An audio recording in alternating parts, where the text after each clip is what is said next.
The time, 1913. The place, Paris, France. A world of luxury and decadence, where the rich and powerful enjoy masked balls and soirees, little realizing they are stalked by roguish thieves and master criminals. And worst of them all, Fantomas. Hello, welcome back to my channel and to a brand new film retrospective where I'm going to look at the work of Louis Feuillade. Now, who was Louis Feuillade? Well, he made serials. You know the kind of thing I mean, like Perils of Pauline, cliffhanger serials where some woman's tied to the track and the train's coming and some villain's laughing, with it twitching his moustache. And it goes, to be continued, that kind of thing. It's the kind of thing I used to watch when I was a boy in the summer holidays. They used to put on the old Republic serials from the US, like Flash Gordon and Buck Rogers and King of the Rocket Men, which was my personal favourite. And, the next week would come along and the hero would get out of this impossible scrape somehow. That's the kind of thing I'm talking about.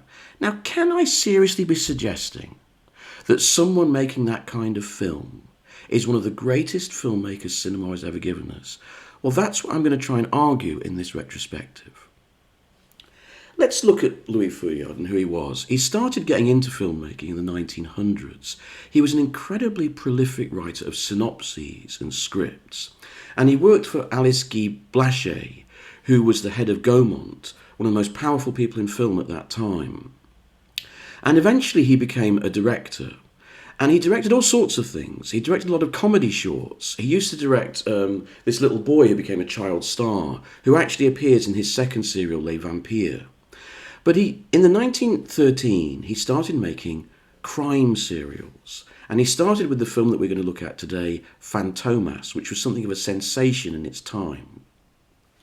It's been collected together along with his other major crime serials on this wonderful box set from Eureka, which is the inspiration for this retrospective.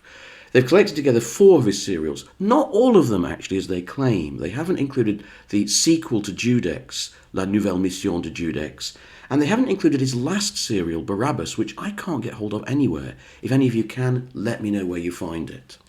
Now, Fantomas, strictly speaking, it's not really a serial.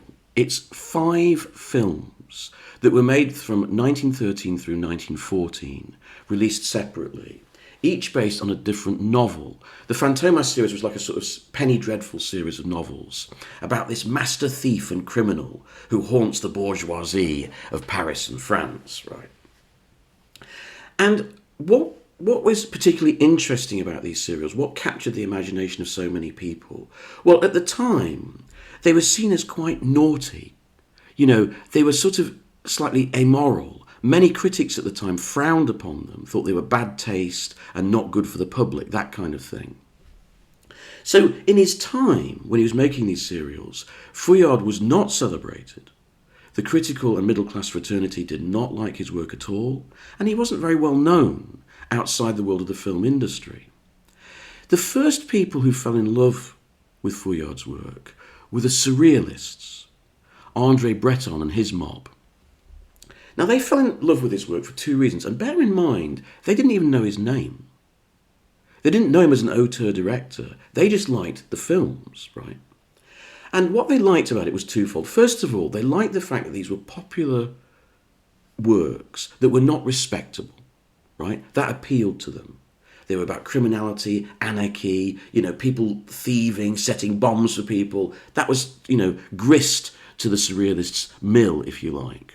But the other thing they liked about them was what I like about them, what I responded to them when I first saw, was there's something very strange about these films in that they're going along and the plot makes complete sense, right? The plots are very outlandish and far-fetched, but they make a logical sense. But there comes a point where you're watching the film and you're thinking, how on earth did we get here? How on earth did we get to 3 men in a room firing a gun at a snake coming out of a fireplace? How on earth did we get to a quayside where there's tons of barrels and men's heads keep popping up and shooting at each other out of some barrels? How on earth did we get to a scene where one man dressed in this kind of devilish masked outfit is looking at another man who's got exactly the same outfit on in the garden of a stately home? These images are pure dream images. They're completely bonkers. You know, in normal life you could never get to these images, yet somehow, through the logic of the plot, we've got there. And that's what excited the surrealists, and that's what excited me when I first watched them. There's something really strange and oniric and enigmatic about these films, while being very accessible, fun serials at the same time. Now this leads to the other thing that was interesting about them, and this is what Alain Resnais, the French Nouvelle Vague filmmaker, who was a great fan of Feuillade, actually, named him as his chief influence, actually. What he liked about them. And this is about film history. If you look at film history, right, film history sort of starts with two diametrically opposed directors. On the one hand, you've got the Lumiere brothers. And what they did was they did simple takes of ordinary real life. One camera setup, filming in depth. Right? What the French called actualité, right? Then you've got Georges Melier, who's the complete opposite. He was a magician and a conjurer, he was a fantasist, and he has, people going up to the moon in a great big spaceship, or going in a tunnel under the sea, and having all sorts of adventures with weird aliens or creatures, all special effects, all smoke and mirrors. And for Resnais and for many people, those two traditions are the foundations of cinema. Right? Reality, what's in front of the camera, and special effects, fantasy. And for Resnais and for many of us, what was interesting about Feuillade is they came together in his work. So those two things are both part of the joy of Louis Feuillade. So for a start, from the Lumiere side, the actuality side, one of the things that's interesting about these fanciful crime serials is how much of them is shot on location, in real places with real people in the background. One of the joys of this set, right? Gaumont's restoration of these films is exquisite, particularly Fantomas. The picture quality is incredible. I've never seen it looking so good. They've got the original tinting, so you get blue tint at night, red tint during the heat of the day. It's gorgeous. And the music selection is superb. It really goes, often sometimes with silent films, they get terrible scores that kill the movie. With Fantomas, the score is perfect and it actually adds to the film. It's a superb restoration. But what I particularly value about this restoration is the actuality shot. So at some points, Feuillade takes the camera out into Paris, the streets of Paris as they were, and this is 1913 Paris. It's the Europe before the two world wars, which I see as a kind of innocent time, right? And it's so beautiful. You just see what Paris looked like before the ravages of the Second World War, before the ravages of fascism and Stalinism, that old Europe, and it's gorgeous. And what's wonderful about it is that the actors are dropped into real Paris. You can see real people walking along. You can see, and he just has the actors just in front of the camera doing some bit of business. And it's so exciting to see that. It brings a realism, a freshness, and, dare I say, a modernity into the way he films. But then he contrasts that with all sorts of special effects and daft scenes, So there's one fantastic scene towards the end of episode 2, I believe, where Juve, who's the inspector who's chasing him, has a nightmare and he looks up and he sees Fantomas come into the room towards him and then just vanish. And so there's this mix of Lumiere and Melier that makes Feuillade so exciting and seems so original for his time. I can honestly say that Fantomas is the first long feature film in the history of cinema that I really love. There were features prior to this, and some of them are of museum interest and some of them are impressive in what they achieve.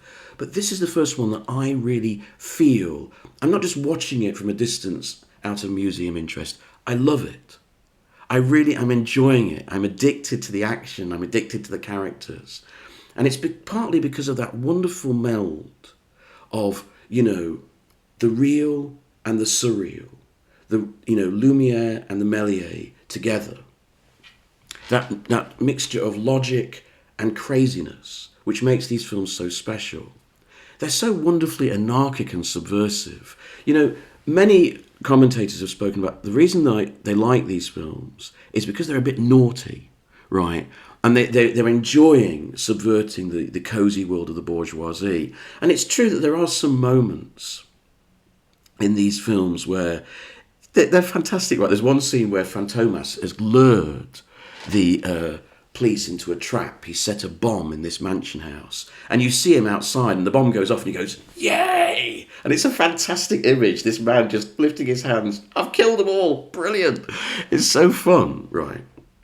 But there's something else. There's two other things that I want to say about these films. First of all, what I really love about this film in particular, Fantomas, is what you're watching is a great filmmaker coming to terms with the medium and working out what he can do, right?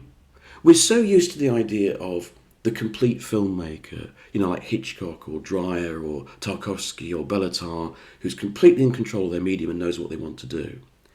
Here, we're watching someone sort of in the adolescence of film, working it out, and I find that really rich and exciting to watch. Now, this leads me to a particular shot right towards the beginning of Fantomas, which I think is one of the most exciting shots in the history of film, because you're seeing a director working out how to tell a story.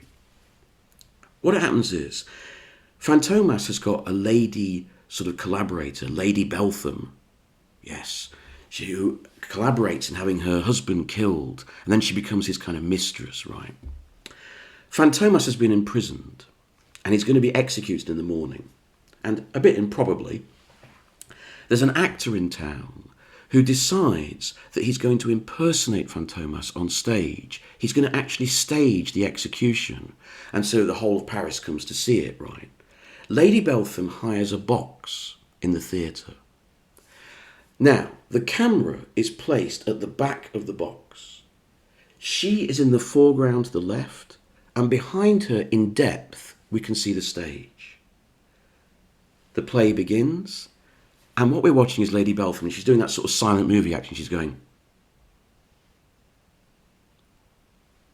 And what we're watching is someone working out how to film interior thinking. We know what she's thinking. She's working out, I could somehow replace this actor who looks like Fantomas with Fantomas and get him out of prison.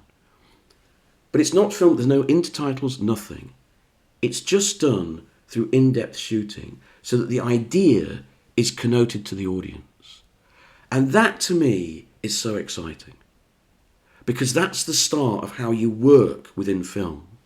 You see, Louis Feuillade, for me, this becomes a trademark shot of his, that he has someone in the foreground and then he has action extending in depth, and the two planes comment on each other and your eyes flicking between them.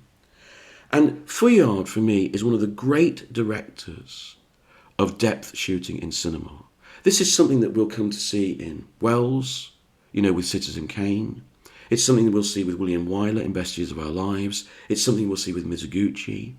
And we accept it as great filmmaking from them, don't we? But with Feuillade, we're seeing him develop it from the earliest stages. And it's so exciting to watch that. He's also developing all sorts of other things, right?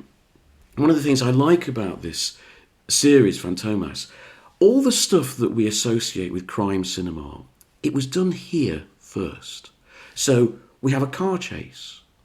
We have a gun shootout. There's this fantastic shootout, right? This quayside, and there's all these barrels, and suddenly you see a little man's head pop up and go, pew, like that.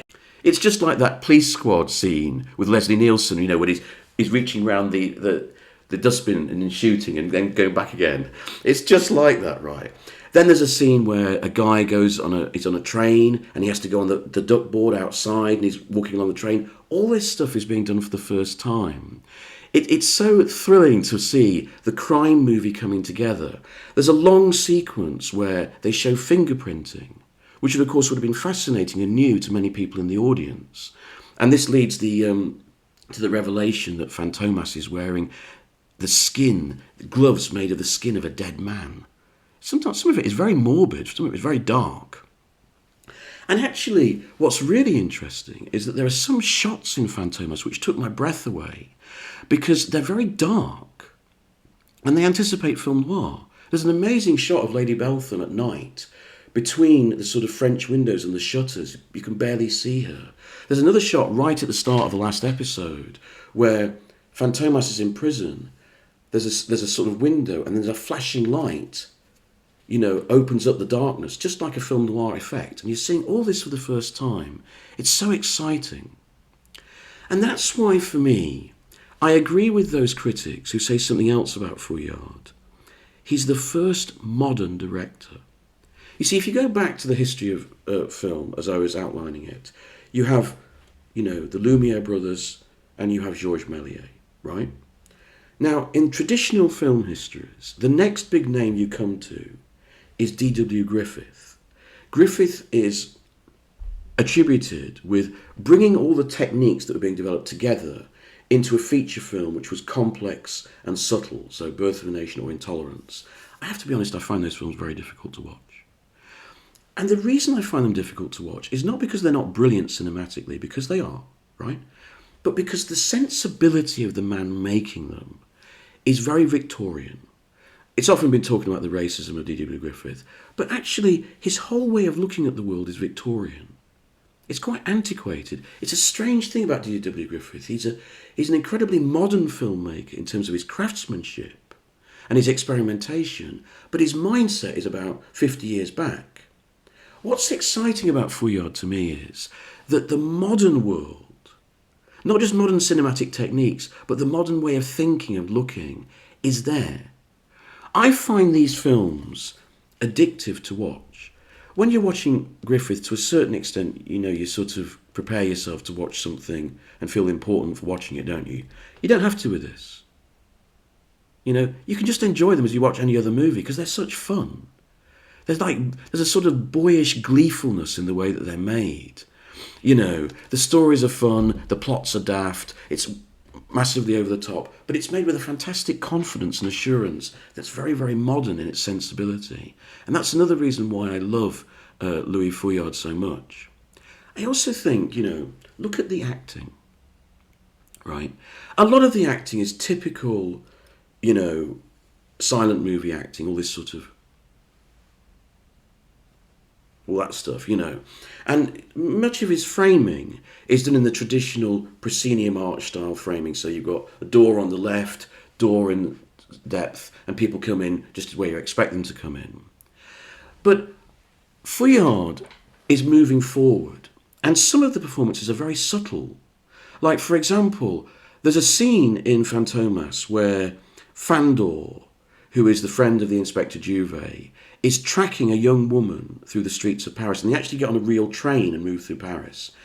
And the way that they watch each other and try to outwit each other, you see the start of modern acting. You're not any longer doing all this seesawing about. You're starting to see the modern person on film. It's fleeting, it's not always there, but his direction of actors is really quite excellent. Talking of actors, one area where I disagree with other Feuillade fans is, almost everyone you read on Feuillade says, the joy of Feuillade is the villains, and the films are on the villain's side. Yes, okay, right? And René Navarre is great as Fantomas. But I am going to sort of demur here. I love Inspector Juve. I really love Inspector Juve. Now, he's Fantomas' nemesis, right? He's the original prototype of a classic figure in the crime series, the hangdog detective, the put-upon detective, chasing down this master criminal. Interestingly, he was played by a guy called Edmond Bréant, but they've now discovered through research that Bréant was actually Scottish. His actual real name was Ivor McClaverty. I found that fascinating because, of course, in those days, because there was no language, films were silent, actors could move across country and across languages. So it's this Scotsman right at the heart of this French masterpiece. But Juve is great. And it's the clash between him and Fantomas that really makes Fantomas. Without Juve, it's boring, I think. And Juve is interesting. Sometimes he disguises himself as Fantomas. At one point, he actually puts himself in a Belgian prison so that Fantomas can escape and he can be tracked, to catch him. So without that sort of villain and hero dichotomy, I don't think this film would be quite as strong. And actually, in some of the later serials, I think because the hero is not as strong as the villain, the films are not quite as interesting. I really like Juve. So overall, I think Fantomas, I've regularly said that this is one of my favourite films of all time. And watching it again, I just fell in love with it all over again. It's such a magical, strange, you're going back into the world of the 1910s Paris, high society.